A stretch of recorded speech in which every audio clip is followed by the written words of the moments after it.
izin memperkenalkan diri, nama Istiqomah, NPM 155, perwakilan dari kelompok 1 yang beranggotakan yang pertama ada Karisma Nova Anggraini, NPM 165, Tria Salayatul Fitriani 171, Fadila Dwi Nuraila 175, Fatwa Pradita 177, Muhammad Fauzan Rizqullah 203, Ibnu Salim Al-Hayu 205.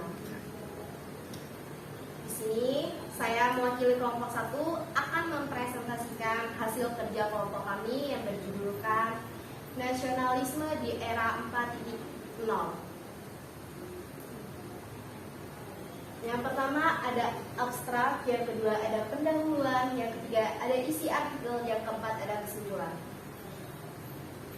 Isi dari abstrak yang kami kerjakan sesuai dengan perkembangan zaman yang semakin canggih serta semakin modern dengan segala teknologi membuat para nasionalis mengetahui betapa pentingnya era revolusi 4.0 bagi bangsa yang mempunyai rasa nasionalis yang tinggi. Jadi, maksudnya itu di era revolusi 4.0 itu kita harus mempunyai rasa nasionalis lagi yang lebih tinggi. Karena di era revolusi 4.0 ini kita nanti akan dikembangkan dengan berbagai aplikasi modern, zaman modern. Kita masuk di zaman-zaman modern yang seperti kita lebih terpatoknya itu kita ke gadget, handphone, jadi alat-alat teknologi yang ada di zaman modern ini. Terus terutama kita sebagai warga ataupun masyarakat yang tinggal di negara Indonesia yang menjunjung tinggi rasa nasionalisme dan memiliki jiwa muda yang seharusnya bisa beradaptasi pada era 4.0. Jadi kita di sini dituntut untuk secara tidak langsung kita harus bisa beradaptasi dengan dari zaman dahulu ke zaman modern sekarang. Jadi kita harus bisa menyeimbangkan. Next. Pendahuluannya, nasionalisme adalah suatu paham yang menciptakan dan mempertahankan kedaulatan sebuah negara dengan mewujudkan satu konsep identitas bersama untuk sekelompok manusia yang mempunyai tujuan atau cita-cita yang sama dalam mewujudkan kepentingan nasional. Dan nasionalisme juga rasa ini mempertahankan negara baik dari internal maupun eksternal. Jadi untuk kita mempunyai tujuan untuk mewujudkan negara kita secara nasionalisme. Nah, maksudnya dari nasionalisme ini didefinisikan bahwa kita itu mempunyai bahasa yang sama, agama yang sama, serta keturunan dari nenek moyang yang sama.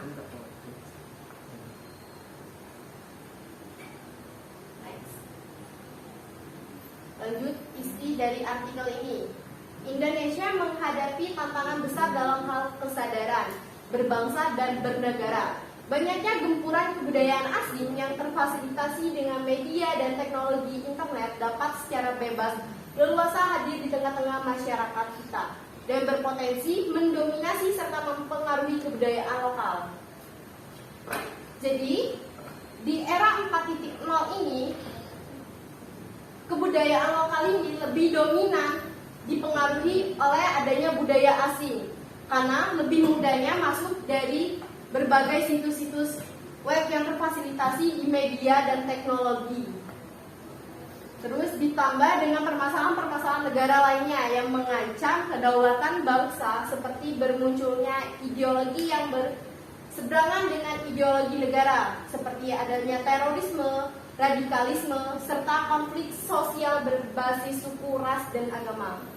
Jadi di sini akan munculnya ancaman baru. Di era 4.0 ini munculnya ancaman baru seperti konflik, teroris, berbeda pendapat, ras, dan agama. Jadi kita sebagai generasi milenial di era 4.0 ini kita harus bisa tetap menjunjung tinggi kebangsaan kita dengan cara kita tetap harus menguasai ideologi bangsa kita yang harus tetap tertanam di dalam diri kita sendiri. Terus isi dari artikel ini ada juga nasionalisme dalam sejarah bangsa. Menurut Suekarno, gagasan Ernest Renan tentang nasionalisme yang merujuk pada kesepakatan politik untuk mencapai cita-cita masa depan bersama sebagai bangsa yang senasib, sepenanggungan dan kesediaan berkorban untuk menjaga semangat kebangsaan yang terakhir dari tiga misi, yaitu adanya eksploitasi ekonomi. Nah, yang dimaksud dengan eksploitasi ekonomi ini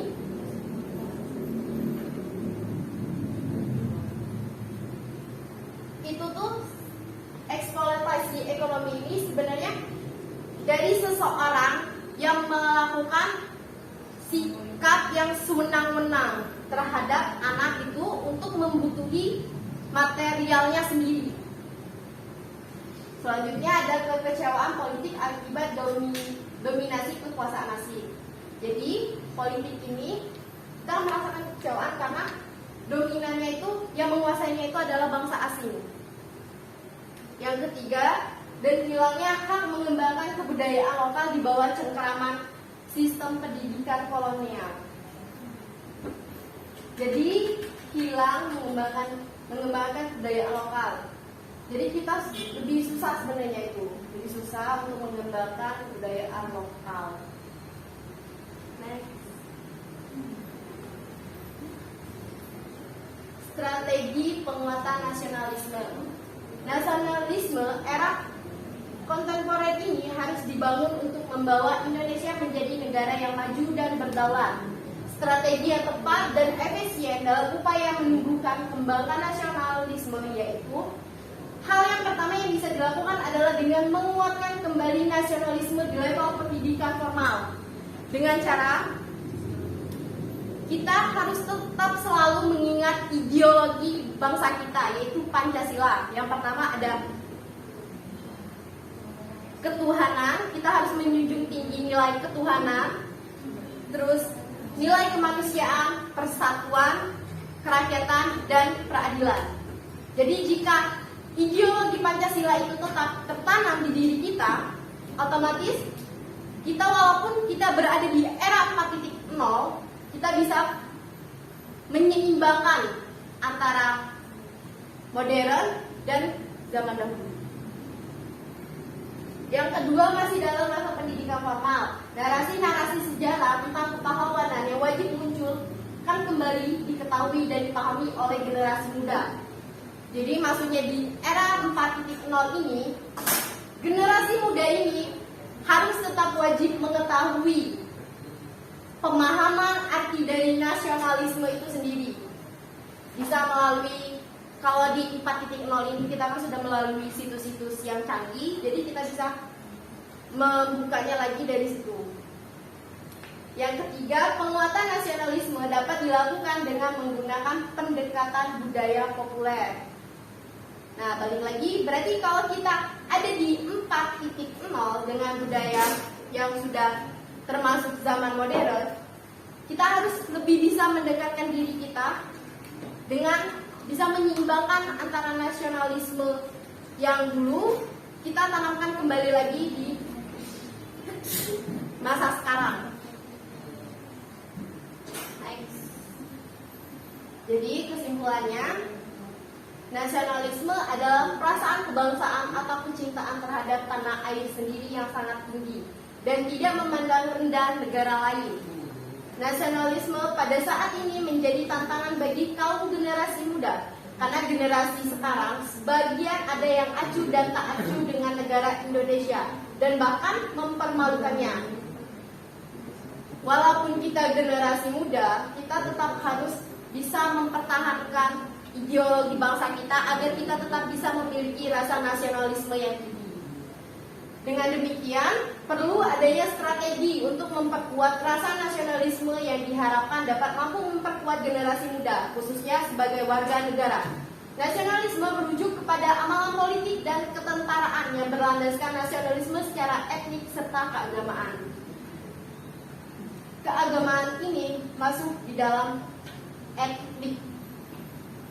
Yang dimaksud dengan etnik itu didefinisikan bahwa negara Indonesia itu mempunyai bahasa yang sama, agama yang sama, serta nenek moyang keturunan yang sama.